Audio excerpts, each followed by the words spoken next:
বিশ্বের সবচেয়ে রহস্যময় উপজাতি যা চোখে না দেখলে বিশ্বাসই হবে না। কল্পনা করুন এমন এক পৃথিবী যেখানে মানুষ মাটিতে নয় বরং ১০০ ফুটেরও বেশি উঁচু গাছে বসবাস করে। এটি বাস্তব।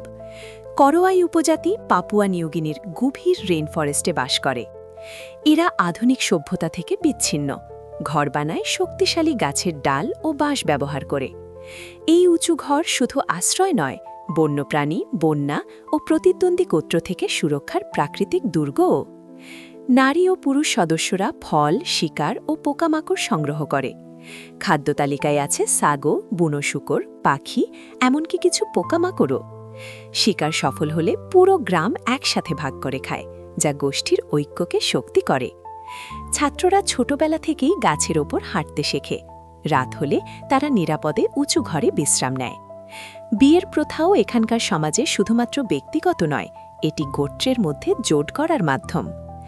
করোয়াই জনগোষ্ঠীর বিশ্বাস অনুযায়ী বন, গাছ ও নদী পবিত্র। শিকার বা ঘর তৈরি করার আগে তারা আত্মাদের উদ্দেশ্যে প্রার্থনা ও রীতিনীতি পালন করে। আজকাল পর্যটন ও আধুনিক উপকরণ তাদের জীবনধারায় ধীরে ধীরে প্রবেশ করছে, কিন্তু কেউ এখনও প্রাচীন ঐতিহ্য অনুসারে গাছের ডগায় জীবনযাপন করে। এই গল্প আমাদের স্মরণ করায়, যখন পৃথিবীর একটি বড় অংশ কংক্রিটে বাস করে, কেউ কেউ আকাশ ছুঁয়ে জীবন তৈরি করছে।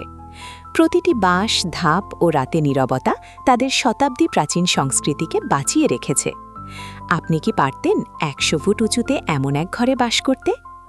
ভিডিওটি ভালো লাগলে লাইক দিন, বন্ধুদের সাথে শেয়ার করুন এবং পরবর্তী ভিডিওর জন্য চ্যানেলটি সাবস্ক্রাইব করুন।